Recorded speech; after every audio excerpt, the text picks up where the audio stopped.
The city of Atlanta has agreed to pay a $156,000 penalty for polluting a river that flows from Atlanta into DeKalb County. So that pollution issue has dogged the city in recent months. And 11 Alive's Doug Richards joining us live at the South River. So where does that river go, Doug? Well, the river starts as a pretty modest little river here on the DeKalb-Fulton County line here in southeast Atlanta.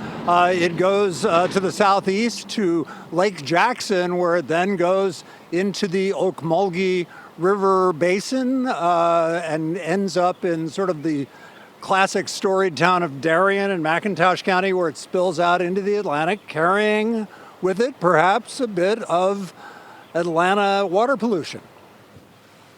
Just upstream from the city limits, the South River Sewage Treatment Plant looms in southeast Atlanta.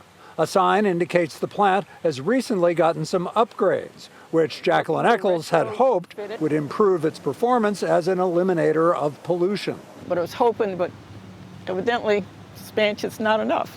Eccles is part of the South River Watershed Alliance. The South River bears the brunt when the sewage treatment plant fails to fully treat its sewage.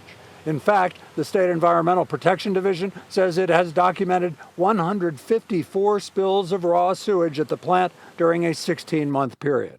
Eccles says the city's expanding population is likely overwhelming the newly expanded plant. I mean, nobody wants to talk about limiting development, you know what I mean? Recently, the city had similar issues at its R.M. Clayton water treatment plant, which sits alongside the Chattahoochee River. This spring, the city agreed to pay more than $290,000 for water cleanliness violations that included 49 raw sewage spills into the Chattahoochee over a one-year period. The South River is a much smaller river, which Eccles says had struggled with cleanliness issues long before its recent attention from environmental regulators. The idea is almost that Atlanta is willing to pay the fine and keep polluting.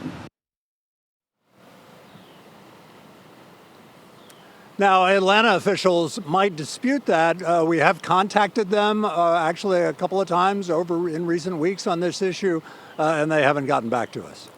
Yeah, well, Doug, Ms. Eccles, she does raise a good question here. Is it cheaper to pay that fine than to upgrade the water treatment plants? It is a good question. The water treatment plant costs about $54 million. The fines cost $440,000, so you can do the math. All right, there you go.